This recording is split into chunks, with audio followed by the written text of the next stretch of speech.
Welcome, everybody, to part 2 of Clockers. And we're doing this on True Detective Season 1. Welcome, everyone, to part 2 of our Clockers episode on True Detective Season 1. Quick heads up before we dive in. We just dropped our Training Day episode on the Night Shift podcast, breaking down Denzel, Ethan Hawke, and one of the most iconic performances of the 2000s. Later this week on Stories, we've got a Tom Clancy episode that is coming that's going to dive into his legacy, his impact, and how his work reshaped a lot of the modern thrillers that we see out there in movies and in television and novels. So go check those out when you get a chance. For now, we're back to True Detective. And in part 2, we're diving into how this season was built, the structure, the performances, and the choices that made it feel dangerous in the best possible ways. So if you missed part 1, go back. It sets the foundation for everything that comes next. For now, we're clocking back in.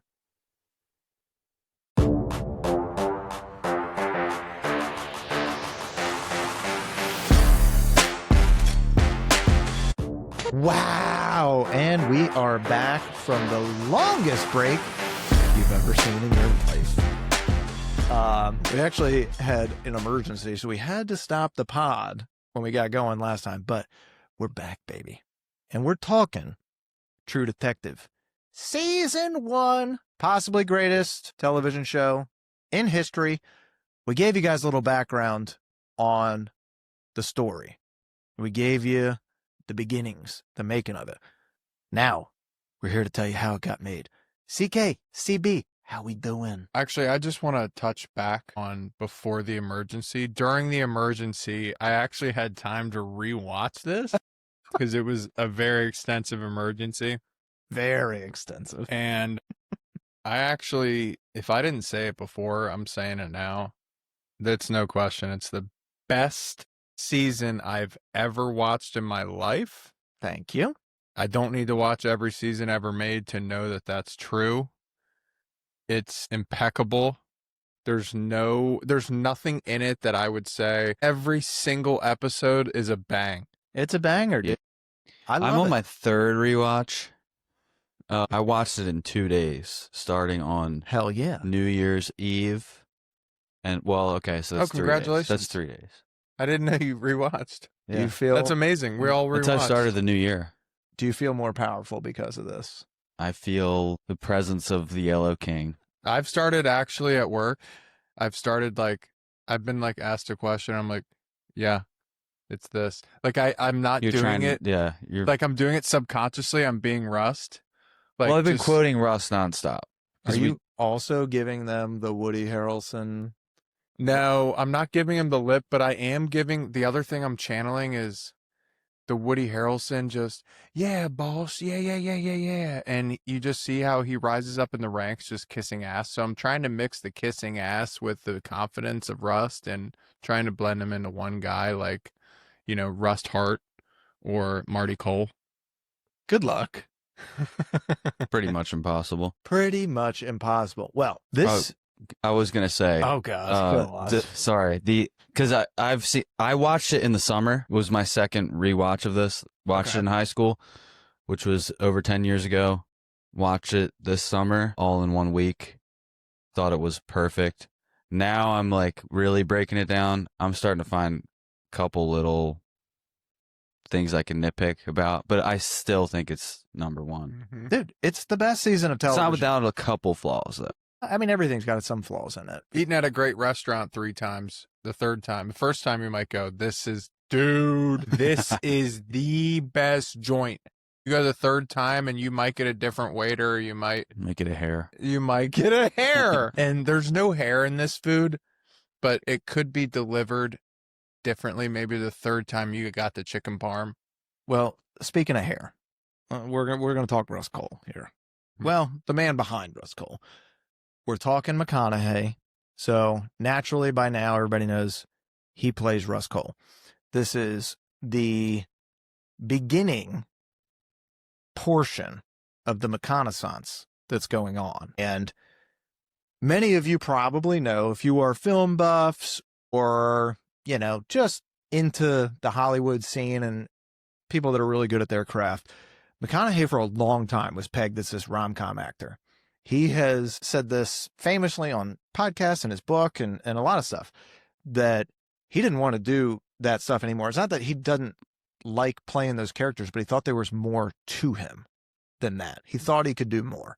And so he turned down a bunch of roles, and he was probably out of Hollywood for, 18 months, maybe almost 2 years, to a point where he's like, shit, like maybe that's it for me.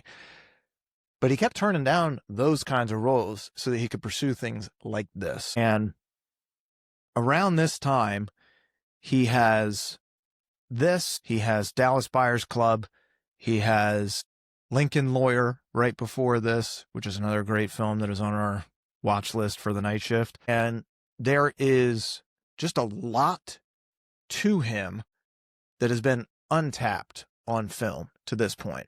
What's unique about him pursuing this role, he was not approached to play Russ Cole. He was approached to play Marty.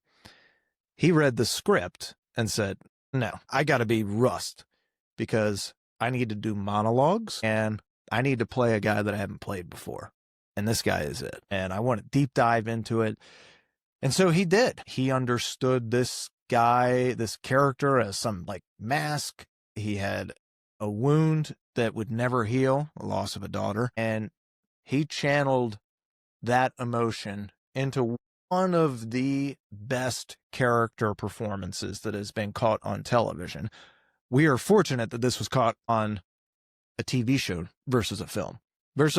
He's great in front of any camera. It doesn't matter how long he's on there. But this gave you more time with him and more time with him in that role. And I think this elevated him to a stature that is pretty untouchable. He is in elite company now that he was not in before. He is in that Leo class. He is in a Denzel class. When you see McConaughey is attached to something, you know that it is going to be worth watching. It might not be a great movie. All these guys have duds here and there, but you know that you're going to watch it and at least give it a chance because he's involved.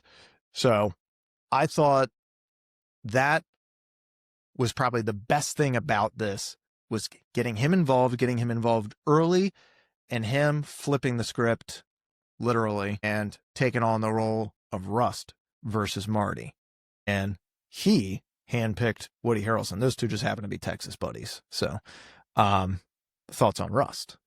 I'm going to go first here. For me, his progression it's not something everybody gets. To me, I think it's like there's so many good NFL quarterbacks that come out every year. You could name a million of them. There's so many good ones. And most of them, they'll never make the playoffs. Or most of them, they'll get Lamar Jackson, for example. Oh, yeah. Even Josh Allen up to this point. They'll get MVPs. They'll get a couple playoff wins. But you're not Hall of Fame. You don't reach the next level until you get a Super Bowl. Not even going there. Like, that's close for Joe Burrow. He didn't win it. When you win it, and he won this is a Super Bowl that he won. Now you're in the Aaron Rodgers class where it's, oh no, he's Hall of Fame. You just need one. You just need the one. You just need one, and now you're in the ball game for being considered one of the greatest. CK. Yeah, this character is so good that you can detach it from McConaughey's identity. Like, I just think of Russ Cole. I don't even think McConaughey. That's how good it is. And I think it's his magnum opus. It's his best work. I mean, you could argue like Dallas Buyers Club, all that other stuff, but this is so good. It's so iconic, and it's never going to fade from our culture because it's that fucking good. I think him also insisting on Woody Harrelson being involved in this and playing the partner is huge in this, because if you get the wrong person in that role, let's say, and not to pick on the guy, but let's say you get like a Mark Ruffalo, somebody like that, some guy that could easily play a detective, like just a regular old detective, but not some hard-ass antithesis of Rust. You have to have chemistry with that actor in order to go back and forth with each other the way that they do. So him bringing in Woody to play Marty Hart, that character Marty could have been overshadowed a million different ways. Him bringing him in brings in a friction that is palpable. It brings in two characters that are at odds with each other morally. I mean, they have discussions on religion and all that shit pretty regularly. They also are two very different people. Like Marty knows who he is. I'm sorry. Rust knows who he is. Marty thinks he knows who he is. And then he meets Rust and he's like, Jesus, this guy is what a pain in my ass this guy is. But it's a pain in the ass to him because not only is he different than him and he's a freaking dog with a bone on an investigation, but he's also a guy that's super sure of himself. He knows exactly who he is and what he wants. Marty doesn't. And Marty is off philandering, doing a bunch of other shit because he didn't set out to be a cop. And he set out to play baseball. He set out to do other things. And this all just kind of fell into his lap. And the family that Rust always wanted, that he had for a brief period, Marty does have, but Marty doesn't take advantage of it. And I think that the just those two on screen together work really well. It's not the first time they work together on screen. Like I said, they're both buddies, grew up in Texas and stuff, not together, but both Texas guys. And they go on vacations and stuff together now since this filming. Families hang out together. Like, they are very tight. Putting the wrong guy in that role across from him makes this not work, no matter how good McConaughey is. So I thought that was incredible. And there was also a few people that were in line to potentially play Maggie, but they opted to go with another person that they've worked with before. Again, chemistry. When you have actors that have worked with each other before, it makes it a lot easier to showcase something on screen that looks real. It's, to me, there's nobody better than Woody that comes straight to my mind, because this is Louisiana. This is good old boy. And correct me if I'm wrong, Louisiana is right next to Texas. You got it. So he looks the exact part. Is he blonde from hair. Texas? Yeah, blonde hair, good old boy, gap tooth, has a little twang. I mean, I can't think of 100% British. anybody else who could play this role as the good old boy that actually looks like it. He's also a thick boy, too. He ain't a pushover pussy. He's exactly what a guy who thinks he's hot shit and he's 40 looks like, especially in Louisiana. He has the cop haircut. And the way he acts and the way he talks, I can't think of any. I mean, can you guys think of anybody else? No, because he's like kind of the lighter, I don't want to say comic relief, but Rust is so like pessimistic. So Marty has to be the opposite, but he also has his own darkness too. And if you made him too lighthearted, it wouldn't work. And Woody, I want to say about Marty too, because Rust is such an interesting character, and he's a more interesting character than Marty in a lot of ways, and he's more iconic, that overshadows Marty. But the acting, Woody Harrelson's acting is almost as good as McConaughey, if not equal. I mean, it's right up there. It's up because there, he's playing that part. His character just isn't as interesting as Rust Cole. Rust Cole, yes. If you met these two guys, you'd be like, I've never That's met a such a good person like point. Rust Cole before. There's only one Rust Cole. There's other Martys. You've seen this guy before. Dude, he's playing the part where don't be as good as Rust at acting right now. And he's like, I got it. And he's doing it perfectly. Yeah. And it's like, you're doing it fucking perfect, Yes. dude. He really played the part perfectly. He's literally Scottie Pippen to Michael Jordan in this. And he's doing it perfect. He's doing it really well. You couldn't have LeBron and Michael Jordan. It's not going to work. No.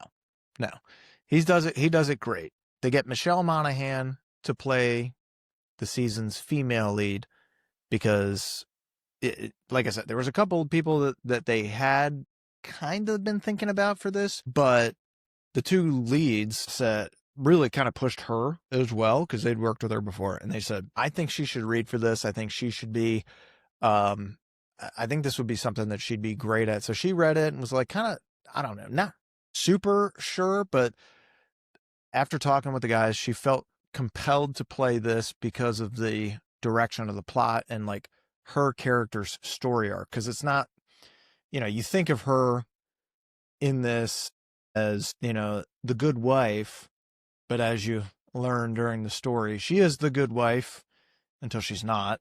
Then you learn she can be just as vindictive as anybody else could be when pushed to the brink. And to watch somebody go through that channel, it was just an awesome portrayal of, also like gives more color to Marty too. Yeah. You kind of get to see and feel all the stuff at home that he's not seeing, that she's just so good at showing on camera, like the disappointment. Yes. And like how, like, damn, this guy really is a fucking knucklehead. And he's got everything that most people would really want right in front of him. And even he acknowledges this in later episodes, but can't get it. He can't get out of his own fucking way. And it's a shame, but she does a great job of making that character come to life. Is there anybody else that you could see in these roles? Because I've been thinking about it and thinking of, could younger actors have done this? No, I don't think so. I think you got to have a certain age about you in order to kind of, have the weight of the characters there. They got to have some kind of life experience. Mm-hmm. Could there have been other like prestige choices? I don't know. Maybe you could get like a Morgan Freeman type detective in Seven, you know what I mean? Well, an older guy like that. But I think these guys bring that regional authenticity to these characters that I think makes it work even better. It's going to be hard to get a New York guy to come down and be a Louisiana detective. You know what I mean? Yeah, Like, you'd have to add that in. Yeah, one little tiny detail that Rust has, he's this super intelligent, I don't know if he's like self-educated or went to school. I guess he's mostly self-educated, but there's little moments where he speaks with improper English in the Southern dialect, and it's like he's choosing to do it. Yep. So that he can fit in, so that people like trust him and he can get a confession. But he'll say just little tiny Southern phrases. But he's really smart, so he's probably doing it on purpose. But for somebody like McConaughey, that's easy and it sounds authentic because they're from there. If you get somebody else, they have to be really good at adopting an accent. Yep. They had better be. Now, the money that's attached to this and some of the viewership stuff always is a fun little side bit for me. The budget for this is really like $4 to $4.5 million per episode, which at first I was like, holy shit, but it's pretty modest by HBO standards. It's not that much. Most of that money goes to time on set. They filmed a lot of this at real locations. So they had real refineries, real churches, real fields, real back roads, all stuff in Louisiana. They were originally aiming to shoot this in Arkansas and flipped it to Louisiana. And I'm so freaking glad that they did that. Louisiana is just a lot better location than Arkansas, especially for a story like this. Because I think being anywhere down south and around that Bible Belt, it kind of has that theological, I don't know, kind of undertone to a lot of the stuff, that Gothic feel, and also kind of that mystery behind it. Arkansas doesn't have as much mystery to me as a Louisiana. Feels older. Bayou. Exactly. There's also racial tension. Yeah. That'll always be there. Always. And there's and then in Louisiana you have the Creole. Yes. You've got the what do they call it? You don't curl me, boy. You don't curl me, boy. They've got like the Santeria thing going on too, so there's like multiple different cultures all coming together. I've got two guys that could have filled in for this role, not done a better job, but they fit the bill. I would have done for Woody Harrelson, Marty Hart. I would have done Kevin Costner, and for Russ Cole, I would have done Johnny Depp. They both have a Southern background. Where's Johnny Depp from? I think Costner's just too old. Yeah, but even at the time, Costner's interesting. I feel like because he plays Yellowstone. He can do the old cowboy type thing. I feel like Costner's been 40.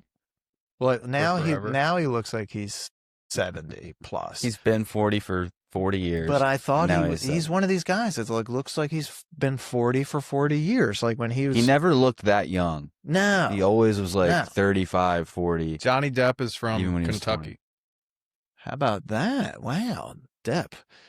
I mean, I don't know. Depp could have brought like a cowboy hat or a pirate hat to this. Would have been interesting. Well, no, because he's done roles without that kind of grungy look. Yeah, he could. I don't know. He could easily go into the biker shit. Well, that's true. But do you think he would have shown up there with scissor hands? No, I think he actually is one guy that could do this. Yeah, I could see it. But I tell you what, though, I'm not going out of my way to watch it. No, if he's in I it the agree. way that How about our he is. villain? What do you think about his casting? Childress. Errol Childress? Yeah. Thought it was good. He's a nobody. Yeah, I mean, I couldn't tell you anything about that guy, but I sure as shit brought some mystery and intrigue to that I character. think the best villain casting was Ledoux. Dude, that I guy, agree, dude. He scared me. He is that guy. They need to check that guy's records. Yeah, dude, Bruh. Records. They need to find out what he's doing. Yeah, I thought Errol was pretty good too. I mean, I thought Lang was good too. I'm Who- telling you, dude, who, these. Charlie Lang. Yeah. Oh yeah, Charlie Lang. I mean, he wasn't really a villain. He was just a. He wasn't a good guy either. I thought Yeah. he was a great cat. This was an amazing cast. The casting is incredible. Even the- like the broads in this, D'Addario and Beth, the prostitute. D'Addario was supposed to play Beth and then ended up. Also, they weren't supposed to do any nude scenes in this. Like, They were like, HBO we need to said- see those tiggies yesterday. none of it was in the writing, and the HBO was like, no, you're putting that shit. yeah. Okay, this is HBO. Yeah. Hook a brother up. Yeah. Okay, we're not out here to be putting some HBO and the fucking B PG shit. stands for boobies. Bingo. Boobies. So they did it, and she goes full on nude in this. It was really gross to look at. Well, I thought you were talking about the half sister, Childress's. My God. Dude, I watched that today. I was literally like, oh. Maggots. And you know what I noticed? This is really She had that fucked up. Carcosa. That Carcosa monkey. You haven't made flowers on me in 3 weeks. But you know what's You haven't so made gross, stanky dude? with me. They were both molested by their Grandfather. father. And he was telling him, like, he was telling her, like, tell me about Yeah, Grandpa. while he's touching her. You remember? And they were getting off on it, dude. Which is Tell me when Grandpa touched you in the... save it. Yeah, sorry. Jesus Christ, you sick puppies. Well, they give me the fucking creeps, man. The things that they didn't do when they shot this, there's no CGI bullshit. There's Thank no God. like over bloated action scenes. Yep. There's none of that bullshit. There's no over designed sets. Everything's legit. Everything's like the most, I don't know, overdone thing. Maybe episode 4 with the biker party. That's That it. was it. That was it. The bikers were not even... All the rest of the bikers were good. It was the one fucking dude Which that he one? has to talk to. Ginger. Ginger. Him. He was the only over actor. Like, even the bouncer was a great actor. Yeah. I will thought it say, was pretty. speaking of the settings, Fort Macomb, where this is filmed, episode 8, was a legit place. And I knew it once I watched it because I've been in so many forts because Carcosa? I'm a history travel buff. Every time we travel somewhere, I have to see Have you been to history. that? No, but every fort fucking looks like that. I knew it was a fort. I said it out loud. That's a fort. And they were saying it was a pirate hideout, right? And then their family had been there for so long. So this cult had been going on for hundreds of years, which is so much creepier. Well, they also do so. We'll get into this when we break down the episodes, but they do so much like little Easter eggs, but like where they show you Errol in there. Oh. In there, they give you the creepy little stick figure thingies. They give you all this stuff. What is not in this season of television that is in every season of television right now is overdoing it with a million fucking characters. Mm-hmm. That's the problem with TV right now. It's impossible I think writers think we need all this stimulation in order to stay engaged. No, I just need good actors. I need a good story. I don't need 1,000 things, even though like one of my favorite shows that I've watched in the last few years is Stranger Things. I love it. I would say my biggest gripe with it is there's so many goddamn characters and storylines. It's impossible to keep up with everything. It's like, geez, okay, well, then it feels like you're just mashing things together. Yes. When eventually the season comes to a conclusion, the series comes to a conclusion, you're just matching a bunch of shit together because you got to close out all these loops. What this does really well is let each episode breathe. It doesn't give you too many different things to think about and things going on. You focus on the story, not 15 stories. Yes. The story. Now, CK, in your research, you said that how long did it take this guy to write this? I heard someone say it took him 3 months to write it. I find that hard to believe. I found that hard to believe. So in my research, I saw that it took him like years of writing before shooting, but it might have Maybe been writing the script. Script might have been a couple months. Because it was supposed That's to be my a guess. novel. Yes, it was supposed So to he be. probably had the framework and then turned it Yes. into a screenplay in 3 months. That checks out. And they shot it really quickly too. So that checks out. They shot this sequentially whenever possible. They wanted the performances to kind of evolve naturally. But that first day with the interview scene, so you get this in episode 1, you sit down with them, and you see McConaughey getting interviewed. That's 25% of the script is that McConaughey interview. Shot all that in one day, 18 hours. Shot it all. That's fucking incredible, man. Yep. Do you know, like, how much for the makeup? Because they had to age them down, age them up. In the current timeline, were they just using, like, Woody Harrelson's, like, regular hairline? Or were they just, like...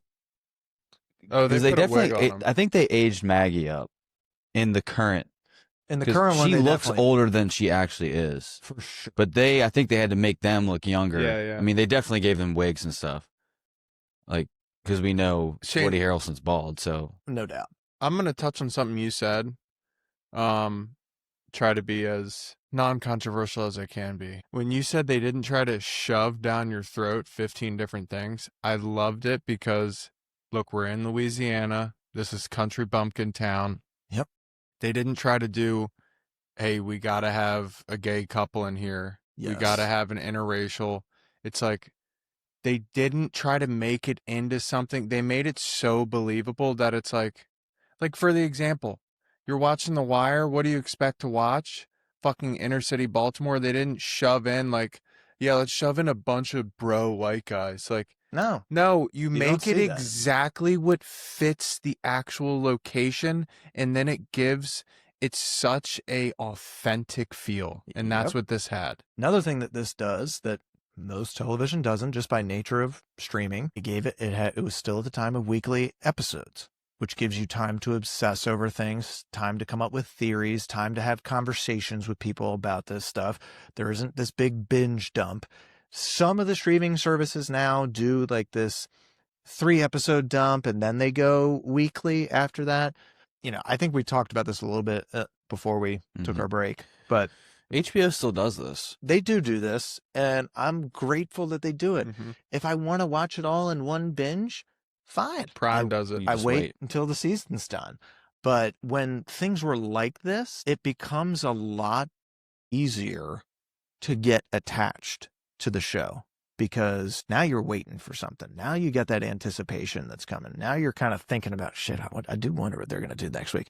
God damn. I mean, I remember when these episodes would end and being on the edge of my seat for get through the credits. Hurry up. Let me see the trailer. for the next one. Yes. I want to see that because I want to take a guess like, oh, shit. Okay, now there's some action going down. Now there's this. Oh, my God, I can't wait. And it's appointment television. I miss that. Now, I like being able to sit down and watch everything at once, but it doesn't make me attached to the show the same way. You know what I Mhm. mean? I agree. But HBO has this method down of the recap, and then at the end of the episode you have the preview, and then right after the preview you have the showrunners or the director Behind the breaking it scenes. down, and then it gets you psyched for the next one. Mhm. And then the Yes. next week, dude, HBO, the way that they like their music they use, everything during that recap, you're like, oh my God, here we go. Here we go. And they just had you hooked. And it's not just for True Detective. They had like all of their shows, they do that. And it's so good. They took the feeling you got in high school when you were waiting for a girl to text you back and made it into a freaking television network. Genius. All right. Let's take a quick break real quick. We'll hit the head, do what we got to do. We're going to get into the story. We're going to break this down episode by episode and knock this out. Let's go. Other thing that I've like, there's a bunch of shit. I was trying to figure out, damn, how many cigarettes does he smoke during this? Yeah, what do you think they do for that? Because I doubt McConaughey smokes cigarettes. They said, I found on IMDb, 42 cigarettes and 8 beers were smoked on camera. I said, no fucking way, dude. He smoked 42 like per episode. Oh, they said for the whole series? Yes. Yeah, no way. But that was in one day of shooting. Seriously. That was in the interview scene. And then I was like, okay, that's not accurate. And also, there's something in there about all of these cigarettes. You might have only a couple of scenes where he's on camera exhaling. Like almost everything he's smoking in, but not exhaling. And I'm like, no, I mean, I saw him puff a shitload of cigarettes. Dude, and McConaughey, you know, we've talked about this before, so we don't have to do it recorded, but you can tell when the actors don't know how to smoke a fucking cigarette. Oh. And McConaughey is nailing it in this, dude. The way because when people smoke, you're saying something, and then you start to answer like this. And yes.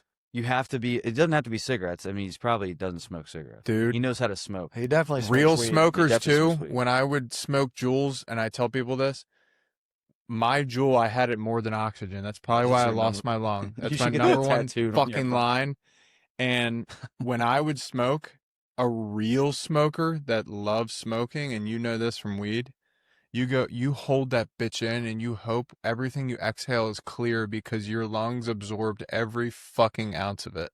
And that's what McConaughey does in this. He's like, because you really want that fucking escape. Yes. You don't want to go like a cigar. Like that's not it. You want it. You want it in your lungs. You want it in your whole fucking body. You want it. All right. Episode 1, The Long, Bright Dark. So, we are met in the beginning. We have the 2012 interrogations. And starts with Monsieur Cole. And really sets the freaking tone for the entire season. So, we get the interrogations. We get to meet Rust and Marty at a crime scene. And this crime scene is taking place in a random field in 1995. Ritualistic murder of Dora Lang. The case feels different by the nature of how they find her body. They know it's not just a normal murder. This is something funky, something bizarre, something that's off. This is not somebody's first kill. This is one of many. They just don't know how. So instantly, we are met with intrigue. We are met with mystery, with darkness, and we have two characters that don't like each other. And then we get their older versions of themselves recapping things to two other detectives that are interrogating them. So, CK, I'm going to start with you. What are your thoughts on episode 1? On that first scene? Give me the first scene. Any initial thoughts on this? Rust, Marty, the other detectives, the crime scene, whatever you got on episode 1, because it's a hell of an introduction to the best series of television. You can tell it's going to be a very dark, ominous feeling throughout the whole thing. You can tell everyone there is like, oh, shit, we've never dealt with this before. The sheriff is like, this is above my fucking pay grade. He doesn't even want to deal with it. Not even. The only person that is like ready to fucking go is Rust. I like that Marty is kind of like, You got anything in those books about coming to conclusions? So he's already starting to like call him out on his bullshit, although he's always right. He is always he's right. really right, like 100% of the time. Yeah. And everyone else is just like turning a blind eye to everything that's going on. It's almost like they don't want to believe. They know that it's too horrifying to believe. So they avert their gaze. Yes. Which ties into the whole theme, cosmic horror, inspired by Lovecraft. I don't know if you guys got into any of that for this. But. Yeah, I did see that in there. So is it that most of this, like the Yellow King and all that stuff, is kind of coming from a book. But that is true. I mean, opening scene, kind of, you get the idea of this is going to be a freaking dark. They are telling you, audience, buckle up, get ready. If the trailer didn't tell you how this was going to go, get ready to watch a pretty fucking dark show and what's about to go down. It tells you how to watch it. You get to meet Rust, who is this pretty unsettling character. Brilliant, but you know he's fucking different. That is not. And what also is funny, you learn pretty quickly because of Marty's dislike for him. He's right on just about everything. He knows it. He's not apologetic about it. And they all fucking hate him for that. And they hate that he's right because he's abrasive. And then you meet Marty, who's a lot more likable to the average guy, the average detective. He gets along pretty well with everybody, but he does not come off like a guy who is really invested in anything. He is kind of just there going through the motions, pretty morally flexible. But you also get introduced to Louisiana as this decaying kind of ecosystem. And it's more than just a place where the TV show is shot. You get enveloped in this whole world. And right off the jump, I'm fucking hooked. And we've talked about this on other pods before, about the cigarette and how that son of a bitch will loop you in and lock you into anything. As soon as I see Cole light that thing up, I'm like, You can't do that here no more. damn it, I am in. I am Yeah. freaking in, bro. Yeah, they try to tell him not to smoke. For me, episode Don't one. be an asshole. Don't be an asshole. Come on. Go ahead. For me, episode one, the setting, it has a cold temperature as far as contrast goes. It's not bright. It's not colorful. It's swampy. Okay, I'm listening. And then I see the murder, and I watch a lot of crime, and when I see the murder, at first glance, I go, okay, she's got antlers, blah, blah, blah. Then when I hear Russ start ringing off all kinds of things from his book, and he's done this before, this means something, Marty. He's practiced. This isn't his first time. Now I'm listening. Okay. I'm still not sold. And then when they get in the car and you can see their relationship is strenuous and new. Okay. All right. Now I got 3 different plots going on. I got swampy, decaying setting. I have a strenuous relationship between the 2 main characters. And then I have a possible murderous, ravenous, sexual, and maybe religious undertone to this show. Throw in a cigarette, which means I gave up on my life and I'm sure as shit about it. I'm in. Dude, and they do it all. They do all the little touch points for me. They hit my freaking Hollywood G spot in the first 10 seconds. And I'm in. The thing is, a murder is interesting unto itself. But when you start talking about those other beats that you mentioned, the religious components to it, the sadist kind of real dark manner in which this victim lived or what they experience in their final moments, and then you get the whiff of serial killer, shoot it into my veins. Mhm. There's something about hunt, and I'm not alone in this because goddamn, I put on Netflix and Prime and everything else now, and I would say a good 25% of the shows are about hunting down serial killers, so I don't want to hear any shit from anybody on this. When there is a serial killer on the loose, I'm in. Now, when it gets to be a darker one that looks like they've done this not once, but a bunch of times, and I got Matthew McConaughey hunting them down, brother. Dude, not only that, Shoot it into my veins. I forgot to mention this. This was the other caveat he threw at us, just to tickle it. She's a prostitute, Marty. Yeah, here we go. Coming to conclusion. She's got track marks and she's got something under her fingernails. She hasn't bathed and she was lying down for this. She was laying down for a while. She's got and I'm like, okay. So in my head, I go fast forward and I go, the whole rest of the show when they're looking, they're not going to the posh parts of town. They're going to have to go talk to prostitutes. And this is going to be dark. And the reason we like this as an audience is because a normal person, the people who like the prostitutes and the serial killers, they're not watching Netflix most likely. The people who are the people who are sitting on their couch in their house or their apartment, and this is their chance to be a voyeur into the life that they didn't live. Mm-hmm. And that's why when it's darker or there's a sexual component, sometimes people can relate to that. Most times people are wondering what the hell that would feel like. That's why when you make it super dark and niche like this to the very dregs of society, it really grabs the audience. Hell yeah, it does. CK, what do you think about the Rust versus Marty thing? And they're supposed to be partners, but clearly there's tension there.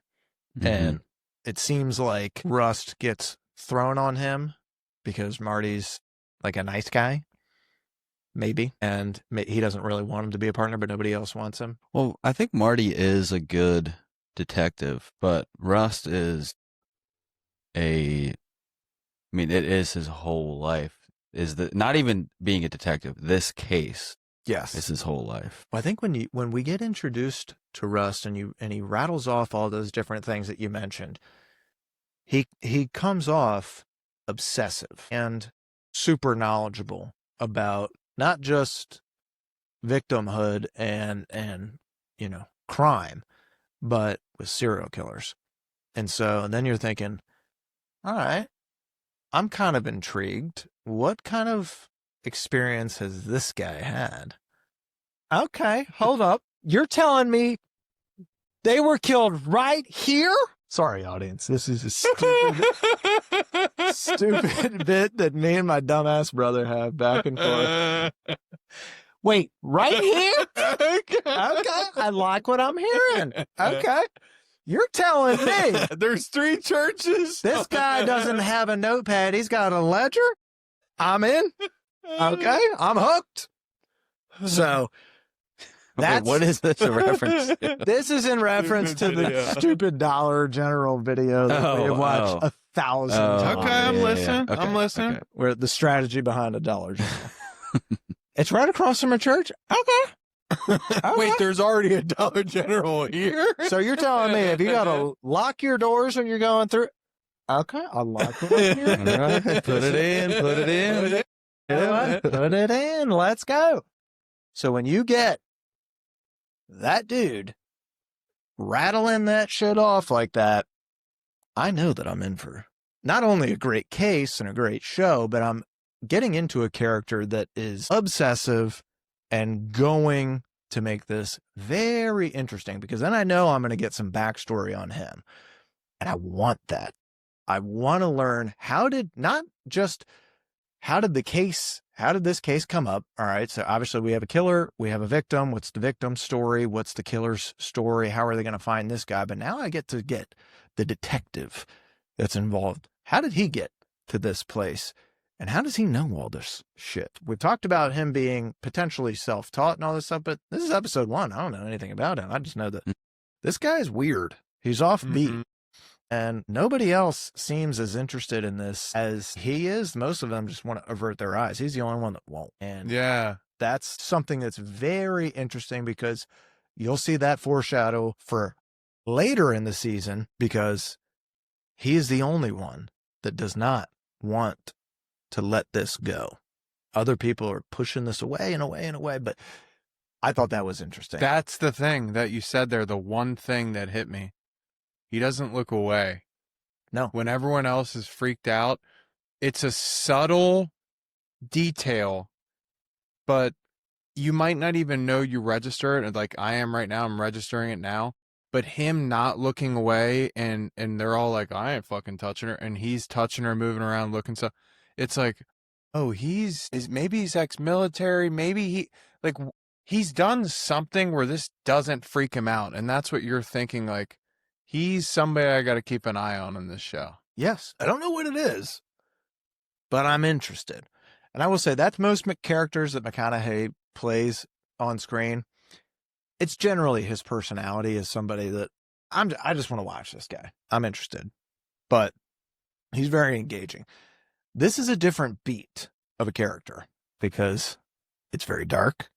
It's different than anything else that he's played.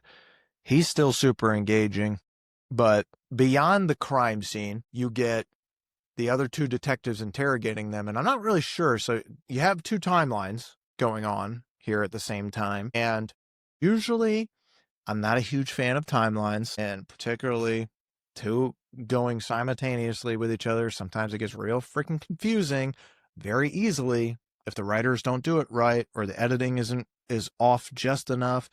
But the way that they age the characters in this, the way that they sequence everything, it makes it very clear what is happening in 1995 and what is happening in 2012. Did you guys have any issues with the first episode and the timelines and any of that shit? Here's why it works. They did it perfectly because they're quick.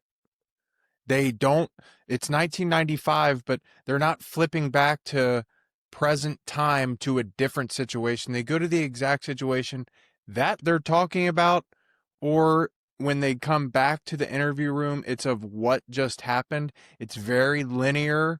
It corresponds with, it doesn't confuse you, and it's not long enough to piss you off. And the other thing here that they did really well, there's, like you said before, there's not 4 or 5 different plots. It's 2 guys. You're following Marty. Even if Maggie's on the scene, she's going to meet Marty or she's going to meet Rust.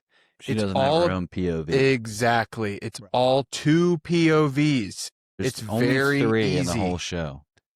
Who's the There's- third? The third is briefly Childress. Yeah. The last episode they go, which when we can talk about that when we get there because I want to bring that up later. But Yeah. that's the only 3. There's no other POV, and that's why Yeah. it's so simple. There's just 2 for the whole show until the last episode. I think it also helps them with the actual like filming of it too, and not having to spend a freaking $1 billion on an episode because it's like, dude, we spent a whole episode with these 2 guys in a car going to scene, or the same couple of guys in an interrogation room. But anyways, episode 1, immediately I'm hooked. Episode 2, unless there's anything else you guys want to talk about on episbode 1, ready to Yeah, transition? let's move on to 2. 2 things. All right, this one's a little bit more tone setting, give you a little bit more color on the character. So in this episode, we get the investigation widening a little bit beyond Dor Lang. We get some religious imagery. We get some ritual symbolisms that intensify. We get Rust's psychological instability becoming a little more visible to the audience. You get to see some of his synesthesia. You get to see some of his, certainly in 2012 during the interrogation scenes, you can see what he's become, the drinking, the smoking, and all that stuff. He's always been a smoker. But you get to tap in a little bit more in episode 2 to some of the stuff that he's been privy to in the past. And then you start seeing Marty's home life fracture a little bit, and you get a little bit more color on what's going on in the home front. So, thoughts on episode 2. When does it stop feeling like a normal cop story? So they're under pressure to land a suspect. This is where it starts. This is one of the components that makes it like a typical cop show. Yeah. Where we talked about this in the opening. Every time the chief is like, well, you're not solving it fast enough. Every freaking time. So we get that. But episode 2 is they're trying to land a suspect. They don't really have anybody. They're trying to replace them on the case with a new task force. So this is The idea of the task force is from Billy Lee Tuttle, whose first cousin is the governor. And when he comes in, he's like, I've been talking to Eddie, and we think you boys are going to be really great. And Russ is like, and who the fuck is Eddie? And then I love that he said that too, because he's like, who is this guy coming in here just assuming we all know who you're talking about? Like, they really established the Tuttles are definitely in on this. Yeah, and then Don Yesso says, you need to shut your fucking mouth next time. Dude, that guy. Don Yesso, the bailiff, the bailiff. fucking deputy, the guy who has no fucking words except for fuck you. He's the gray haired guy. For guys who are thinking about who we're talking about, he's the gray haired, kind of like, he's not fat, he's in decent shape guy who is always hunched over, and he's sitting next to the captain even when the captain's replaced. And this guy just hates everybody, and he's always there when they're getting fucking Yelled punished. at. Yeah, and he really hates Cole. Yeah. Really. And you almost know he's one of those guys that he's like an assistant coach where he actually doesn't have his feelings of his own. He's just an echo. He's like an echo chamber for whatever the head guy said. He's one of those guys that literally he gets off on supporting whatever authority said. Yeah, he's Gallardi. There you go. Cut that out, I guess, but no one's going to know what No that need, means. dude. He doesn't work there anymore. But nobody's going to know what that means. But that is Gallardi. So they get this task force that is getting pushed on them. They're able to buy some more time. Look, just give us a few more days. That's all we need. So that's one of the plot lines in this episode. The other one, we get introduced to D'Addario's. Not one, but two. No, we have 2 big old D'Addario's in here. Oh my God. And so you start to see, whoa, something smells a little fishy with Marty. Something's up here, bud. You just got to be even keel, okay? Dude, That's right. He could not be less subtle. I mean, Yeah. she walks in the office and he's like, sees her right away. No. Oh, wow. Are those the papers? Let's just find somewhere quiet Marty, to talk. Like, Every time. These are for Officer Hart, Detective Hart, and he said I have to hand deliver to him. And you could tell the front desk lady's like, okay. well, you can tell Rust is onto him. He notices he, like, it. All looks he up, does like- is looks up, but he's like, I got too much shit to do. But Yeah. Exactly. he's onto him from the get-go. Dude, and then Marty goes, why don't we get a private room? And it's like, dude, and you know what? You think he's overacting? No. He's overacting if they're the same age and they're both 23, whatever. He is acting like a 45-year-old desperate coonhound would act. 100% he is. He's a sick puppy, dude. So you get that. You also get the freaking mural that you at the mentioned very end. at the very end. So in this incinerated church, you're already like, all right, dude. Now I'm like, there's a lot of fucked up shit going on right now, and I don't know exactly what's going on, but this is deeper than just one killing. Yeah. It's deeper, and I gotta find out what the hell this is. Anytime you see a mural and you start seeing all this stuff, plus a burned down church, I mean, come on now.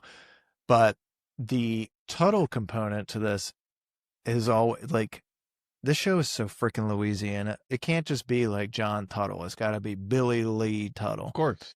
Well, it's realistic. Yeah. Who is Tammy Lee. Who's Eddie? I'm surprised it wasn't Eddie Lee Tuttle. Well, that's actually Eddie Lee Tuttle. Dude, it's all fucking Robert E. Lee. They all put their middle names as Lee. It's so dumb. But you start noticing, like, I know, like, when they start pushing the task force on, something's up. Like, anytime you start getting stuff pushed down or things start to get tamped down from above, I've watched enough cop shows to figure out. It didn't hit me yet at this point. I just went, oh, fuck me. They're going to have to do it on the low. I mean, I knew something was up.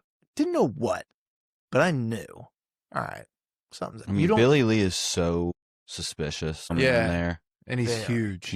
It's weird that he's massive. Yeah. It gives him more of like an authoritative look, too. Oh, he's a big as fuck politician.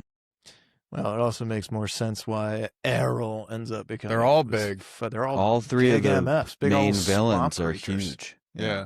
They're all swamp creatures. Creatures. They're all swampies. So, I don't think there's anything else like revealing in that episode, but it furthers that plot, and then we get into episode 3. Is there anything else that you guys want to cover on they 2? have dinner in 2? Dinner was in 1 or 2. I thought it was in 2 because they're standing by the tree and he goes, I hate to bring it up now. This is at the That's well, dinner 1. is like Oh, broken that's 1. up. Okay, that's 1. Dinner's broken up. Like it's not all one scene. Right. They show him walking up to the house. They cut back to the future. They cut back to the present. They go to the dinner. Bingo. So you do get Marty. I think he does have him over for dinner in episode 2. He talks about having him over in episode 1. Not Marty. Freaking Rust shows up, stone drunk, and you're wondering why. He had been out with the 2 prostitutes. Trying at to find out if they knew. bar, trying to find out if they knew Dora. Dora lying. And then also, I'm sure he didn't need a reminder, but it happened to be his dead daughter's birthday too. So he figured, yeah, I guess I'll just tie one off. Could never really handle his liquor that well. But that was character development because you got to see, oh, that's his pain. That's his pain.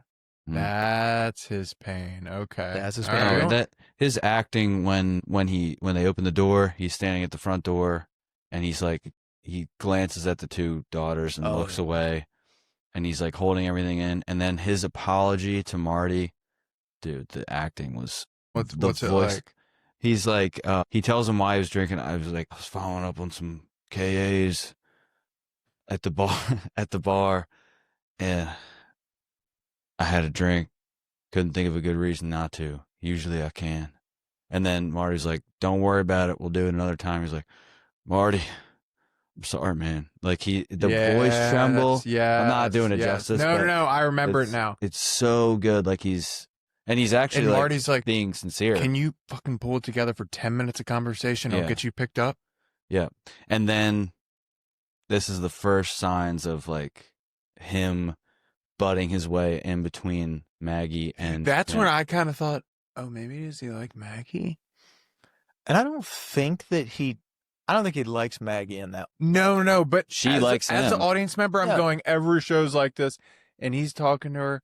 But the reason I trusted him, because as an audience guy, you're also looking for a reason to hate somebody, even if it's subconscious, and you're like, he better not flirt with her. The thing I like about him most is he never looks at her and stares at her. Like a guy who's trying to get laid is going to be looking at her like, yeah, I was, but he was just like, nope. He never tried to. I think maybe deep down he did maybe have some sort of desire for her, but she instantly was fascinated and intrigued and probably turned on by him because he's so present. It's because he's present, and what Marty doesn't do is he never talks to her. He tries to stop her when she wants to talk about things. She says, don't stop me. Talk. Because he tries to like kiss her. And she's like, no, I'm trying to fucking talk to you. Yes. And Rust goes right into the details. I mean, at first he doesn't want to, but once he starts talking, he's like, and he tells the truth.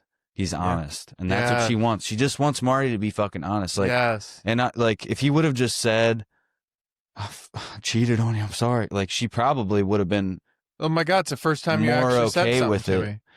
But that's what she's so intrigued by, is how his integrity and his honesty. Yeah, it's and like Marty, even with his daughters, like he answers their questions for them. How's school? Oh, sure. It was like he doesn't let anybody talk, and he's always just like on to the next thing. Like he's not there in his head. he's always acting. Even when he's at the office, he's doing just enough to seem like he belongs. And like you'll see it, like we're talking episode 2, and you'll see it throughout, but you see Marty's doing a lot of the legwork, and Russ is doing all the legwork, and Marty's just kind of like, he's important because he keeps everybody off them, and he's doing all the right things as far as speaking well to his colleagues and stuff. He's doing all the inner politics that you need in a workplace, but it's actually not helpful to the actual goal of the job you're doing, but it's also weirdly just as necessary. So they're almost like 50-50 in that aspect. He starts doing the legwork when he gets caught cheating. Yeah. And his family is gone. And now he's like, well, fuck. Now he's like Rust, and he starts going out chasing chasing leads, because there's nothing that will make a guy more hungry than when he has nothing left. Yeah. And now the thing that you have is, the one thing I have is my job. So I guess I'm going to go after that and do my best because I have nothing else. Yeah, and both of their lives are depressing, but on face value, you would think Rust's life is worse. But when I look at the two, Marty's is so much more depressing, because even though Rust he lost a daughter, which is probably arguably the worst thing that can happen to a person, is losing a child, but his life has purpose with this case. Mm-hmm. He just abandons every sort of relationship and normal part of life to just focus on protecting these innocent people and figuring this case out. Marty could have had the perfect life, and he completely... He's the guy that has one toe dipped in the water in every part of his life, and Russ just has one pool that he's all the way in at the bottom, and he's holding his breath. And that's the difference. One guy who has everything, just a toe in the water in each thing. Yeah. And that's sadder. It is. Well, I think what you guys touched on there was spot on. I don't know that Maggie attracted to him in like a sexual nature. I agree. Then you find, well, I don't want to spoil what happens next, but I don't think it was that. I think that he provided the attention that she was seeking, and I think she allowed him to open up and share things that he doesn't share with anybody, because he doesn't have any friends. He doesn't have any family. He has nobody. The only person he has to talk to is Marty, who doesn't want to hear a fucking word that's coming out of his mouth, because it's too... He said, you know what? Keep all that bullshit out of this fucking car. I don't want to fucking hear you talk again. Yeah. And at the dinner, when Marty goes in the other room to take the call, she finds out that Russ's daughter died. He tells her. Yeah. And then Marty comes back in. She's like, have you ever talked to him about his life? And he's like, trust me, honey, you don't want to pick this man's brain. And which is hilarious. She says, I know more about him in 5 minutes than you do being his partner. And the other thing, she didn't tell him, like later that night, she didn't tell him, hey, his daughter's dead. Yeah, which that's what you also shows their relationship is fucked. Yes, and you don't find that out till later, because in my head, she told him. Because everyone just you would think that, but then tell your wife. It's not till the next episode in the car. Yeah, he's like, you lost a kid, after Russ tells him. Mm-hmm. Yep. So they're not talking, Maggie and Marty. No. I mean, unless he was playing it off like he didn't know, but he definitely, I think he did. He didn't know. I don't think he knew. Well, because they don't fucking talk. No, or if they do talk, it's him being defensive, because he feels like every time she opens her mouth towards him, it's just like accusatory, or like, gosh, but how can you just lay off my back? Yeah, like, I'm trying to finish this case. I'm trying. She's to like a mom. He can't be present and talk to her, because in order to do that, he has to admit that he is cheating on her. He has to remain distant so that he can not feel guilty. Yes. If he does talk to her and gets to the details, well, eventually he's going to have to be like, well, I have been doing this. Yes. So. You can't really show your true colors. Not yet. Not yet. Good call on episode 2. You guys ready to get to episode 3? Yeah. All right. Lego. So episode 3, we get the locked room. The moral collapse starts to begin. The suspect list grows a little bit murkier. Marty's infidelity escalates. We get Rust's obsession sharpening a little bit more. We get the case feeling increasingly unsolvable. There are a lot of different things at play, but at this point, I think it's fair to say we trust Rust way more than we trust Marty. And it's not even close in pretty much any aspect of life. Personally, professionally, professionally, spiritually. all of it. Spiritually, the atheist, I would trust more than Marty, because Marty, with all of his, charisma, if that's what you want to call it, his, like you said, he says all the right things and continues to say all the right things, but he's not doing all the right things. Yeah. He's like just passing through. You know what I mean? He's not somebody that's really, that is really diving in. Now, I think he does get more and more involved in this from a case perspective as things go, but it's because everything else around him on the personal side starts falling apart, because all of his bullshit starts coming to light, and it gets harder for him to lie. I learned a long time ago, the more you lie, the harder it is to keep up with it, because you're going to forget your fucking lies. You're better off just telling the truth. Tell the truth, and the truth shall set you free, as they say. Marty, on the other hand, can't fucking keep his shit together, and he is one of the worst goddamn liars I've ever seen on television, except with his bosses. He just keeps, I will say, from a partner perspective, he is the only one that has Cole's back. Everybody else fucking hates Cole for no reason other than he's telling the truth, and he's not interested in politics. He's not interested in the social cues. He's not interested in all that shit. He's interested in getting shit done and efficiency and doing what is morally right. None of the other ones give a shit. They just want the paycheck. They want to say whatever needs to be said in order to get to that next level. Nobody else is paying attention to what's actually important, which is solving the fucking case and getting the innocent people the justice that they deserve. He believes in Cole because he even knows from an early stage, this is the only real thing in my life. Yeah. Is this guy. And I'm not him. I just work with him. But for some fucking reason, I'm going to go through the pain of sticking up for him and stuff because he's the only real thing I have. That's it. And he makes my job actually seem real, if that makes sense. Like, he gives my job context. So at least something in my life is real. It almost helps him at home with the lies and everything because he's got cases and stuff. We're working cases. He's building the context for which Marty hides behind in the other parts of his life. Because if the work wasn't real, it's going to be even harder to lie about the cases. In this episode, we also meet our minister.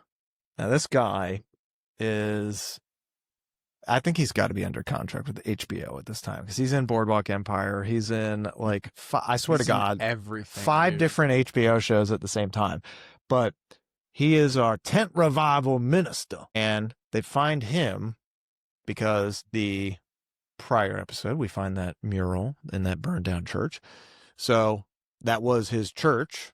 They've now gone from brick and mortar to this tent revival floating church scheme. They get to meet him.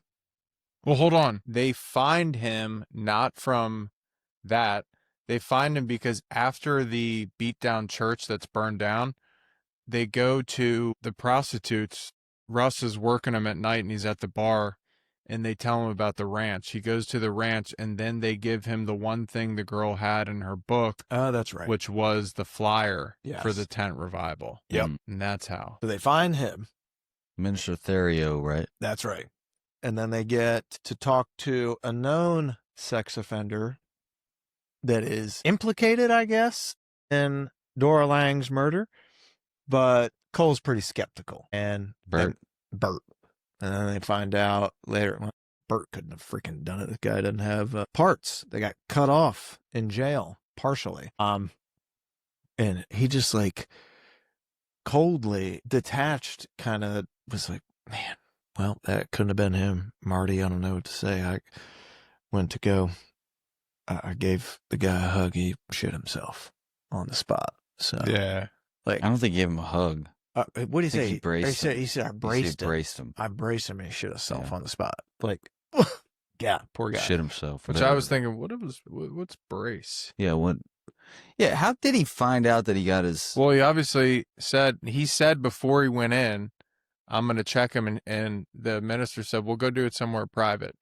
So he's going to like look at him somehow. But I guess maybe he did like the brace in my head was a bend over and cough. I don't know what it was, but it was something where his pants came off and he fucking saw it. But the brace wasn't a hug or a handshake. Therio must have told him the whole story after he met with him, because he wouldn't have gotten all the details of the Bloods chopping his balls off and doing a rough job. Especially of all that stuff. guy. He's not going to say He's not going to say all that stuff, no. So he must have kept talking to Therio and they just didn't show it on screen. Yep. It was implied. So then that lead really doesn't go anywhere. They start looking again at old cases. Meanwhile, we get Maggie trying to set Cole up with friends. This also might be getting my episodes mixed up a little bit. I can't remember if this is one where the D'Addario shows up to like the hoedown with a different date. I can't remember if that's it. Yeah, that's think the that's straight. synesthesia Okay. date. Yeah. And is that Maggie's sister that she starts with, or is it just a friend? I think it's a friend. I think it's a nurse. She keeps setting him up with nurses, which is like Obvious. She's a obvious. nurse. Cops All and nurses go are together fucking ready like, to go. spaghetti and meatballs. Yeah. Or spaghetti and limb, Big Daddy shout out. What up? So that's basically the gist around that episode, but it's mostly like, I feel like it dives a little bit deeper into the personal story than it does into the case. This is a personal episode. Mostly. Yeah, and you can see Marty just not even trying to hide it, going up to the bar. So bad. Yeah. Honey, they'll bring you the Come waitress here, will put- do a shot with me. Yeah. Like, Dude. do a shot with me. And then, like, and she is like, oh, it's okay. You're fucking married. Yeah. Like, I'm going to date. Yeah, like, what are you doing, buddy? Marty, I'm not in this to marry you. Jesus Christ, pal. So it's just like personal failure for him over and over. He can't get out of his own freaking way. And it's like building up to the point where like, all right, it's going to come crashing down at some point. It's just a matter of how.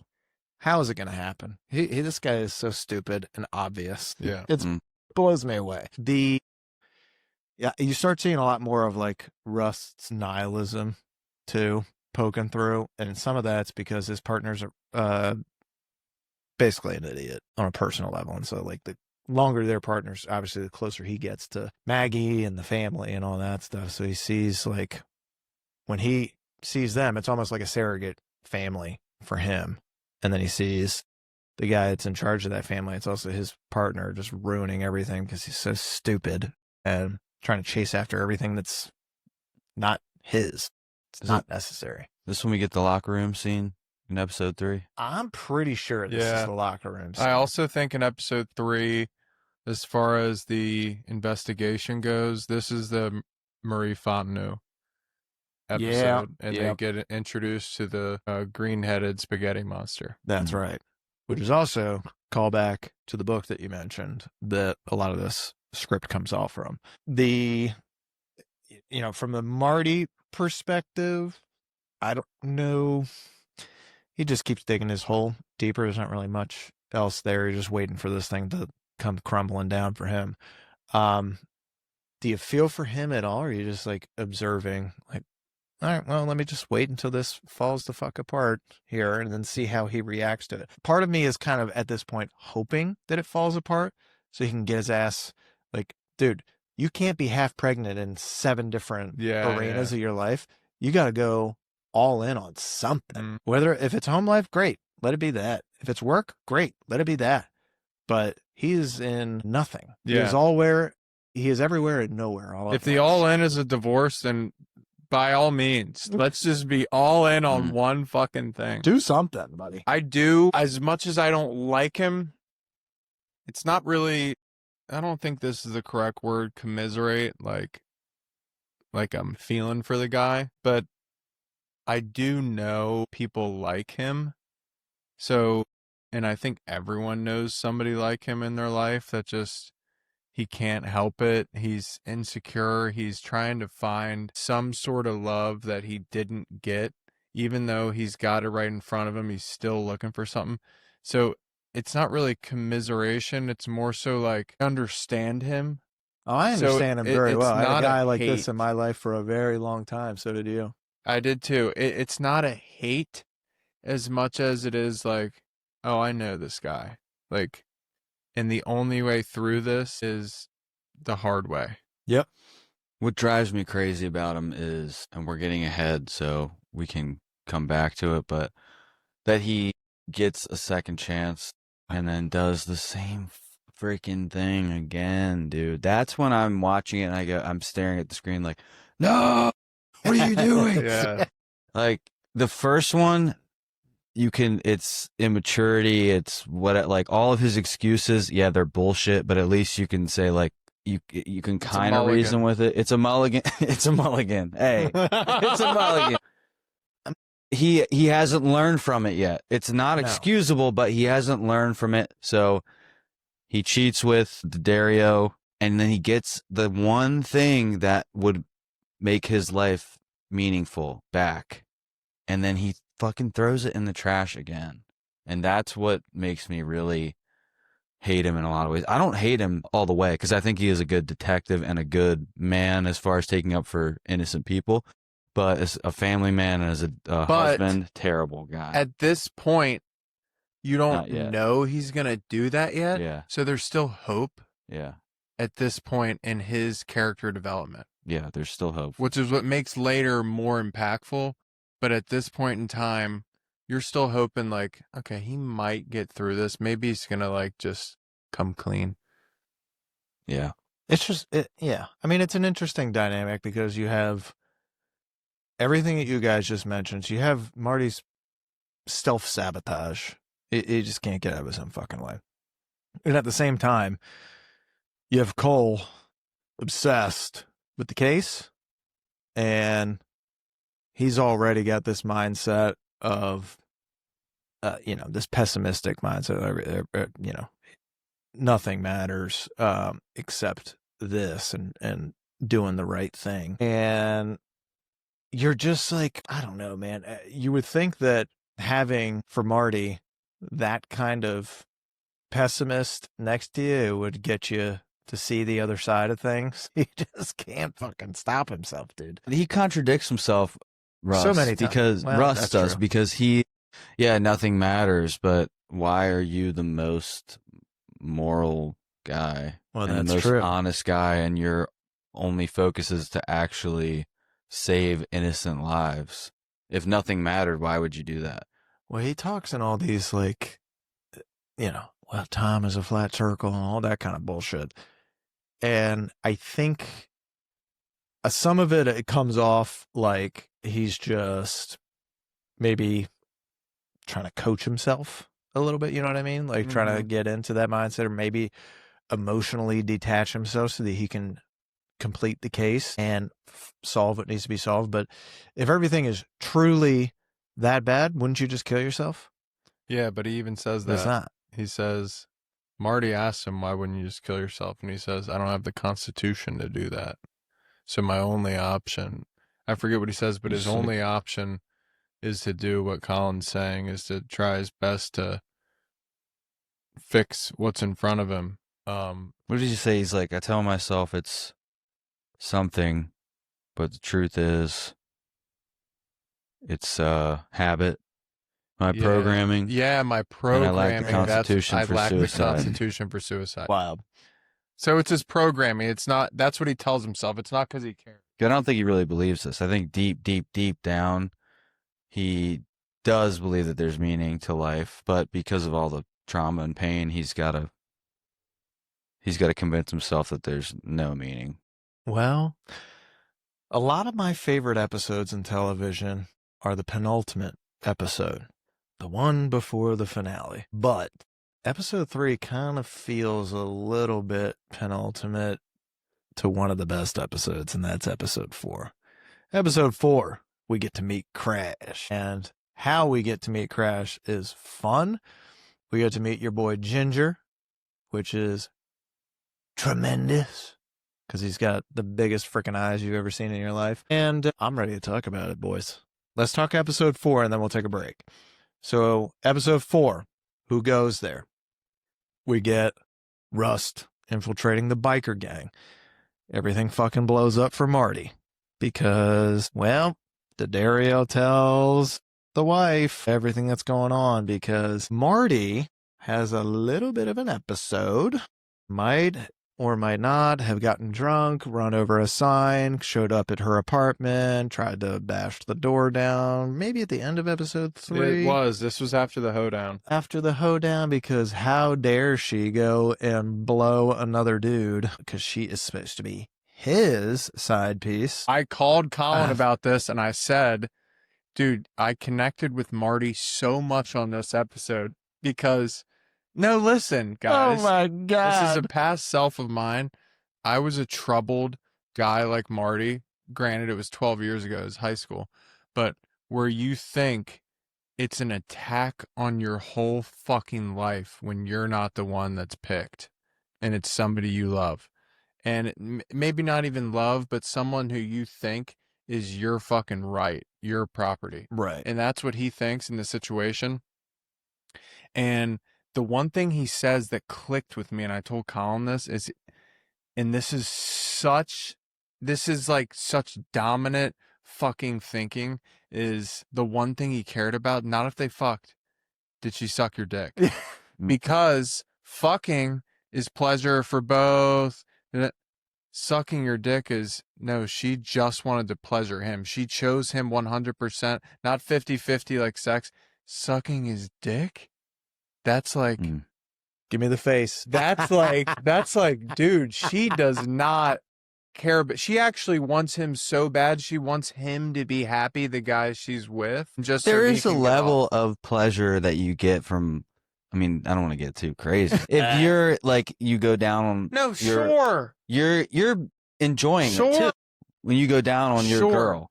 But So when you're the guy that's not there, and yeah, you're not thinking about that. You're not thinking Yeah. about like, oh, well, maybe she kind of enjoyed it. It's like, no, she wasn't getting any pleasure out of this herself. She literally just thought this guy was so fucking awesome. So you can see like his whole thought process, and you think, and this is what clicked for me, Maggie was right. He's a child in a man's body because only a child thinks that way. 100%. And that's why I brought this up and connected with my high school self, is because you're a child. Yes, he's a And baby. that's when you start to look at Marty like he's a fucking baby. Yep. 100%. So you get that. Maggie finds out, takes the kids, goes to her parents' house. We've already got a little scene prior to this where you could see the tension between Marty and the in-laws is already there. Frankly, the tension between Maggie and her parents is there. They don't really like each other that much, but she doesn't have anywhere else to go. So she takes the family. They go. Marty is pissed. He's pissed. So starts freaking out, starts making the phone calls, pulls out his little address book, so 1995, and talks to the father-in-law, has a whole diatribe with him. That acting was amazing. Oh, Jake, great. like the Jake. way, because you know they hate each other. Yes. Yeah. And that's exactly the way you would call, like he's trying to keep it together and not freak out. Yeah. And then, don't freak dude, out. and when he calls Daddario, he's like, oh, can I cuss on this one? You Yeah, are yeah. welcome to. Go Leave it ahead. out. I will skull fuck you, bitch. Yeah, dude, that's exactly right. That's That exactly was crazy. That was Dude. And you fake. know what the part that makes that even more painful is when they're at the courthouse. In my head, I went, oh, he just won, dude. Because he doesn't give a fuck anymore. He's done. And when nope. she's trying to get him in the elevator and she's like, I want you to respect me. And he's like, I am. And then it closes. This is me respecting you. And then it was like, dang, Marty actually won. He's done with her. Thank God. Maybe he'll go home and be a good dad. No, but this is better because what is he gonna like say? Oh yeah, that just never happened, and then just not ever tell anyone. Dude, it's gonna eat away at your soul for the rest of your marriage. It had to come out. It did, but I'm more intrigued by the court scene because the sucking dick thing clicked. It clicked. It clicked in his head to go, oh well, she's just a nasty filth whore. So now I actually don't care about her. I don't care about you anymore. And she could tell by his body language. He was really done. He was really done. Like you're done with me now? Because she's a fucking toddler. Yep. So now it's two toddlers in a fight, and that never ends well. It never ends well. You know exactly how it's going to go. She took it a step further, though. And she said, oh, you think you're the only one with power because you have a badge? Yeah. Ooh, okay, badge guy. Yeah. You're the one? Really? And so she says that, and she even says that on the phone to him, like, all you cops are the same, all you detectives are the same, you think of this, blah, blah, blah. You could treat anybody however you feel like, you treat women this way, blah. It's her little childish way of making it okay what she did. Yeah. Maggie is like, look, you're both whores. No, she said she's disgusting. She's disgusting. She Dude, saw 'cause our she children. knew the whole time. She knew. She's Dude, not dumb. Marty is such a hypocrite about everything, Everything. dude. Like he's like, you're a whore. Marty, you're a whore. Yeah. Exactly. You are a whore. You're doing whore behavior. You get skull fucked. Marty, you are the whore. Literally everything he says is a contradiction. Like 100%. when he fights with Jake, the father-in-law, about every old man has said this throughout history. Yes, he's the guy. And then later when he's getting interviewed by Gilboa and the other dude, he's like, there was a time where men didn't air their bullshit out to the world. Now he's the old guy doing the same. He contradicts Same thing. every single thing he says in the whole show. Every time. Every time. Meanwhile, while that's going down, you have Rust now. It's like, okay, well, guess you can come stay with me. So he moves in with Rust for a little bit. Rust becomes his roommate, his only savior, frankly, his life vest in this time where he's drowning. And he is also like the medium between him and Maggie, between Marty and Maggie. And he gets a lead on, well, finally it gets Marty to fucking show up and do his job. And it's because Marty really don't have any other choice other than to do this. Yeah. What else are you gonna do? Drink yourself to death? So Yeah. And it's like Russ is chomping at the bit, like, oh, now he's like me. yes. He's like Dude, so excited. This is my thank favorite God. fucking episode because when they live together, this is when you start to see, oh, they're actually friends. Yes, Yeah. they can Even be though they're not friends. saying it, they're not acting like it. They are. Like, you see Marty in the mornings with one that comes to my mind, and he's staring at the quarter on the wall, and he's like, so how long do you do this for? Yeah, what is that? Why does he do that? He's like, no, he says it. He's like, it calms my mind when it focuses on one thing, and blah, blah, blah. That's how I wake up. And they're like making couldn't coffee, afford a big and mirror. I'm like, dude, this is Small- amazing. he has a The mouse boys mirror. are back. The boys are back. So they get this, they have all that stuff, which is freaking great because they're kind of forced to break down all the walls in between each other. Marty is at his lowest. Russ knows it. Russ sees him at his lowest. Marty feels like, well, shit, I've already seen Rust my entire existence with him. He's been at his lowest. I fucking hate him. So yeah. whatever. But it's like they're kind of like a married couple in a sense because it's like as much time as they spent with each other and they Yeah. bicker and fight and shit, they care about each other. They do want the other one to be there for them because they're the only people that each other has. Yeah. They and really don't have any other choice. And he's the only person Marty is honest with. Yes. That's it. And it's amazing to see because then you see the real Marty when he's with Rust. Yeah. And you're like, I like this guy. I like him now when he's with Rust. I kind of like this guy because he's not super full of shit all the time. So they catch a lead on the case, kind of, sort of. They find Reggie Ledoux, but they don't have Reggie Ledoux. They know, they get the name, but then they start wondering, all right, what the hell? So Marty actually finds that they have Reggie Ledoux as this name, but they say he only works for one, he only cooks, and he cooks for one group. He doesn't do it for like anybody. And Doesn't Lang tell him this? yeah, but Marty gets the info. It's not From his, who's the guy he gets it from in that club? damn. Who is it? Yeah, because he was doing the beat, Yes. walking around. That's when Marty actually starts. It's like the first time you No, see, that's when Marty goes and puts a gun in the guy's mouth that is the boyfriend of, he's the ugly ass motherfucker and he's the drug dealer at the Yes. strip club. Yes. And he tells he's at the bar, it's one of my favorite scenes. And he's at the bar he's at the and bar. he's trying to get information. The bartender's like, Bartender's not giving him shit. and he was like this, yeah, well, how about I put I forget what he says, some law You should- term, you and I'll have really this place you really shut want to down. make me say this Yeah, shit? why do you make me say this shit? Yeah. And so then he goes and talks to one of the strippers in the back and is like, all right, when's the last time you've seen him? Well, he doesn't come around here. I don't want to see him. He goes here.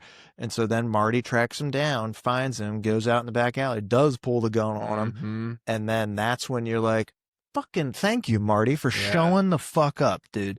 And this is like, and this is a trope that you really, I think it depends on what your experience is with police, but it's when the cop goes beyond the law in Mhm. order to do the right thing. The right thing, yep. I love it. I love it too. I love it so much because He's you're a like, vigilante at that point. exactly. You're a vigilante. Just because you have a badge, you can't do that shit, but you're doing it. And I like it because ultimately it's for the better good. And so he gets the name. He said, oh shit, that's all you wanted?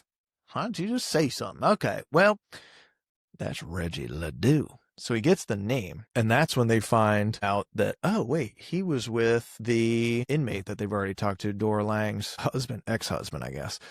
And then so they're like, oh, okay, there we go. Now we're connecting some dots here.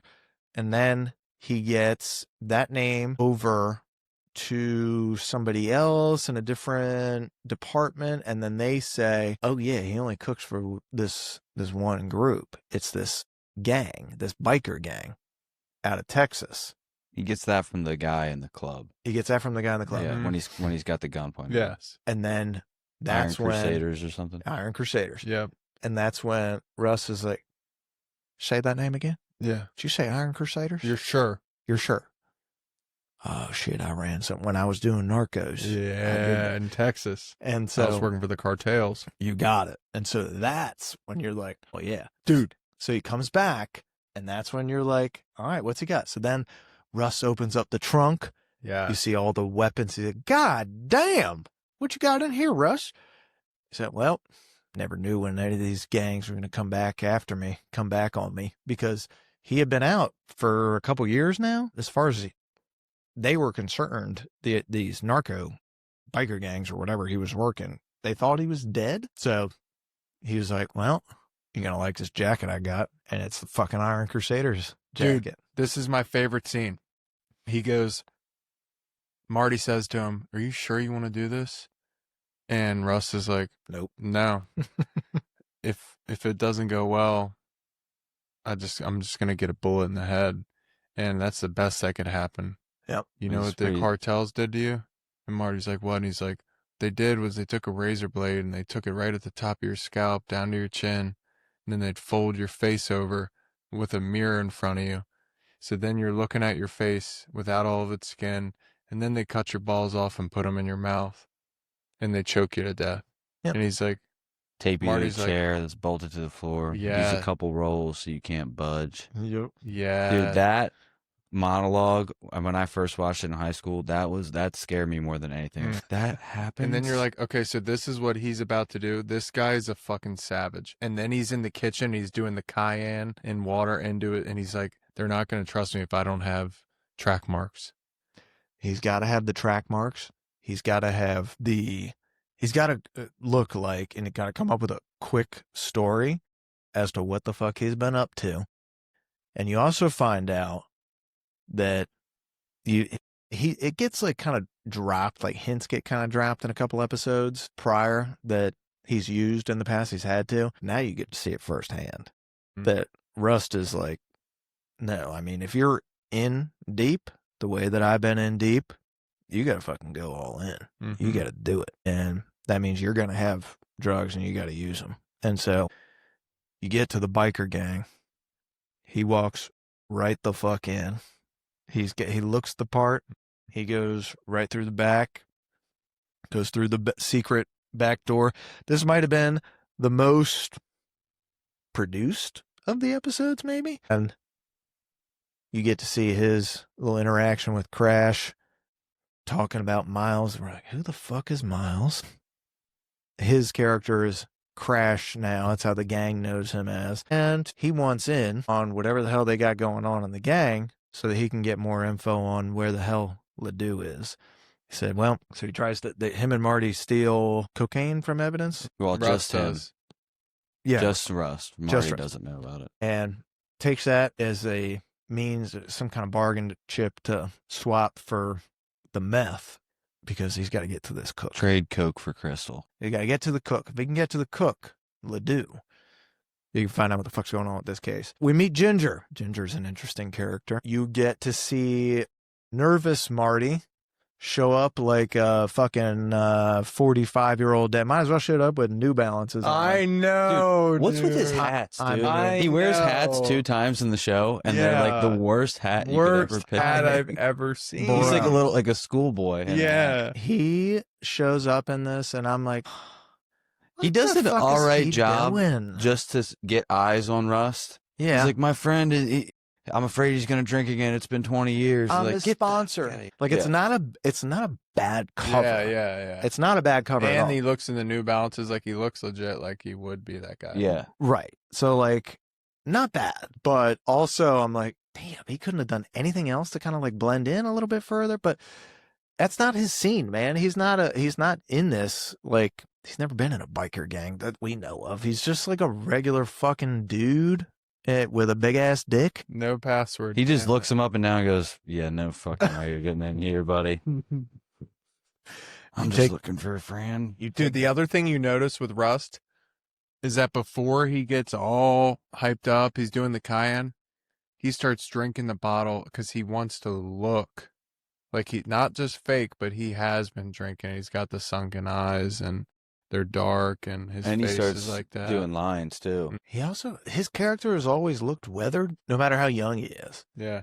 He's always got that kind of edginess, that danger about him, which makes him believable as undercover. Yeah. He didn't look like Timothy Chalamet. No. But this episode leads to one of the coolest filming scenes that has taken place. So they do this whole track shot thing. So anyways, before they get to that, we get Ginger taking Crash out to his little fucking bayou boat, the fan boat. They go around to his secret hideout, starts talking to him there. He's doing more drugs there with him. Make sure he's cool. Then they starts hearing this noise. What the hell is that? They got some dude. Hey, they got some dude in a closet. Honky ass motherfucker. And he's like, what's going on here, man? And they're like, oh, that's just some N-word. He's head of the projects over here. He's got bungalows. Knows where the stash house is. We're going to go ahead and get that. So Ginger's like, you want to see if I can get you that meeting with Miles or whoever, Miles, then you got to do this for me. And I need Crash tonight. I need a gunslinger. I don't need nobody else. I had one man down. We need to do this 4-man team.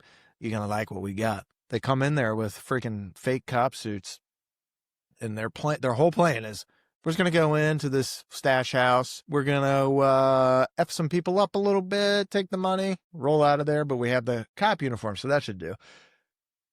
Cop uniforms with super long beards. Yeah, and that's long what I hair. hated. Like, No obviously. one's gonna know right away. Like, cops aren't even allowed to have beards like that. Yeah. No. I mean, now they are, but So Not that long. not that long. Or hair. Yeah. it goes into this whole, and so Cole is like, so anyway, have you guys like thought about like exit plan? It's I know that project is one way in, one way out. Like, and they're like, he's like, okay, cool. So you thought about it. Yeah. Yeah. Okay, dude, that's what I love. That he's like, yeah, okay, you guys are thinkers. You got, all right, good, great.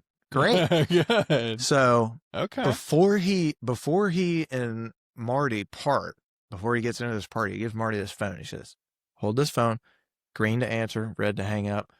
I'm the only person that's calling it. It's only me. When I call you, I need you to pick the fuck up and do exactly what I say. To Marty's credit, he does. Now, I thought about it. I'm like, damn, wouldn't it have been fucking hard to figure out where the hell is that boat going? Well, yeah. Buddy, how the hell do you know where to go? Yeah. But apparently he does. He starts following, he starts driving. I don't know how he does, but Maybe a plot hole. that's a plot hole. Because for me, even dude. when he does get to the project, he's like, meet me on this street. How does he know what street to tell him to go to? How does he know to get to the project? I don't You know what I mean? Like, so I don't know if there was GPS on the phone. Maybe that was it. Maybe it was a sat phone or something like that. I have no idea. But that's my like lone plot hole. I don't know how the hell Marty caught up with him, but he does. But the way that they shot the project segment of this episode is so fucking cool. It's one take going through. I kind of had to do like choreography for the, fight scene stuff, and he had to work with guys like, all right, how would Rust fight this? He can't fight like some military guy. He's got to fight like a regular dude, but somebody that's like a dangerous regular dude, not like a, fucking assassin. He's not Liam Neeson and Taken. Yeah. Yeah. Yeah. You know what I mean? So the whole way that they shot that, it was great. The premise is like, Jesus. And it's basically starts this freaking riot war in the projects.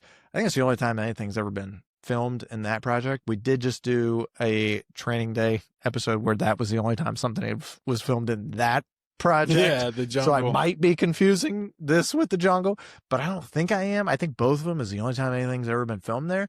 But one track shot, super unique how they did it. Very interesting premise. I haven't seen that done on television or movies before. Guys sneaking in like they're cops into a stash house to try and rob it. Just kind of wild. Thoughts on the episode? I think maybe they could have come up with a better plan than that. Like maybe just track down Ginger when he's not in a biker bar. Just like trail him so you don't have to go through this most stressful thing of all time. It goes Or to show that kidnap him. Russ is about that life. Like He really does operate like he has nothing to lose. Why not? But and I think that's part of what makes his character really compelling. But he also, when he does this, I think he does it with the mindset of, well, this is what I got to do to gain his trust to get the info that we need for the case. I'll do it. But then it goes wrong real quick. And he's like, you could just see the disappointment on his face. Like, these fucking idiots. Yeah. God damn it. They are stupid. Now I got to figure out another way to get out of this. And then he eventually, like pretty quickly after that, turns on Ginger because Ginger's just a dumbass biker gang idiot, not some fucking criminal mastermind who is a savvy, martial artist. And so he busts him up real quick and then just starts dragging him around the place and dragging him around project to like building to building, hiding behind shit. He gets attacked a couple of times by guys with bats, and Crash finds a way out of that, beats their ass, sneaks through. Cops come through, doesn't matter. He's hiding at the right moments, at the right time, hopping the right fences, going behind the right buildings. And Marty, to his credit, somehow, some way, shows up and finds him. And I thought it was so fun that to watch those two working together, those two in a high adrenaline situation. It's not the case. It's totally separate from the case. because it was this whole thing with fucking Crash, and you get to see McConaughey be violent for the first time. You saw him a little bit in maybe episode 2 when they're trying to find the church and where the church is, and he busts up the dudes in the mechanic shop. Yeah. Well, and you know he's got some martial arts skill because when Marty puts him up against the locker, he does the Yep. "It ain't worth losing your hands over." That's right. So you know he's got some skill. Yeah. You know he's not afraid to do the stuff, but to see him in action, it's just chef's kiss. Love it. But when he just eventually in the back seat, when he's hustled out of there, Marty is booking it, and he's in the back seat with Ginger, and he's sitting there asking Ginger questions, and Ginger's like, "Oh, Miles is gonna kill you. I'm gonna get something for you, Crazy." I have fucking had enough of this, and just starts. He said, I don't even know why I'm treating you like a human. He says, "I'm sick of talking to you like a man. Like that's it. I'm That's so it. sick of talking to you like a man." Sick of it. Bah, Boom, bah. boom, boom, and just whips his ass. And then he shows up shortly thereafter, and we get DeWall, who is Ledoux's cook partner. Are they also brothers? Also a giant fat fuck. Yeah, what the heck? And Why are there's they a all lot- 6'8"? Lot of swamp monsters. Deepest Dude. voice ever, dude. He was scary at the bar. I could see your soul at the edge of your eyes. That's it. Dude, he goes into that. It's and I'm like, corrosive. It's corrosive. how does he know? How can he see this? Well, you get him. Well, I guess maybe episode 5, we dive into a little bit deeper. So hold on to that thought. But you get introduced to DeWall, who you're like, hey, this dude's fucking creepy. Yeah. Creepy, bro. Creepy. I don't like this. I don't like this guy's what. And he's also on to us. He's on to Rust. And is like, I don't know you. Why the hell am I talking to you? Ginger, you've been awful quiet. And he starts saying the weird shit about the eyes and corrosiveness and all that stuff. And you're like, damn it. He really does know something is up here. I don't Yeah. like that because he's supposed to be a dumb hick. Yep. And if he is onto us, then we are shit out of luck. We're just never Yeah. going to find Ledoux. And then fast forward. I can't remember what happens right after Rust, that. Marty follows trailing. him from the bar. That's right. Marty follows him from the bar. He's like, Marty, you got him? And they start going off into this more rural spot. So then Russ is like, all right, well, don't get too fucking close to him because Yeah. if it gets too rural, it's going to be obvious you just get a tail. So then he follows him to a point, Mm-hmm. and that's when I think they find the And meth. then he loses him. He said, I had to go back and forth here 7 or 8 times. And then I found him, and the car was covered Mhm. with like a ghillie suit. Mm-hmm. There you go. And how does the episode end? Is that when they show the scene, the quick shot of Ledoux Oh, that's Yeah. when they with the show mask on? Ledoux with that weird mask Every dream on. ends with a monster. or something That's like that. right. They show Ledoux with the mask on and his jockstrap and big old dick swinging around. Yeah. Big old dude.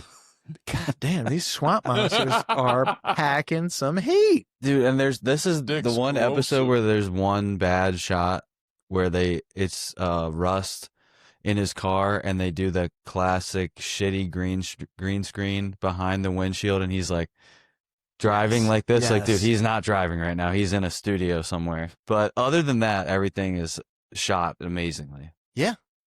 That's it. All right. That's it for episode 4. We'll take a quick break. We'll be right back with the rest of the season.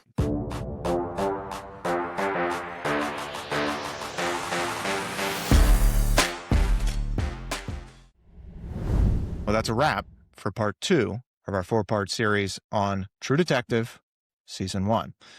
In part 3, everything fractures. The partnership, the case, and the illusion that this story is finished. And that's where the suspicion, the tension, and the long game really take over. So stay tuned for part 3. And as always, if you love it, go ahead and do us a favor. Give us a follow, give us a like, give us a subscribe, hit the bell. You know what to do, people. We love you. See you on part 3.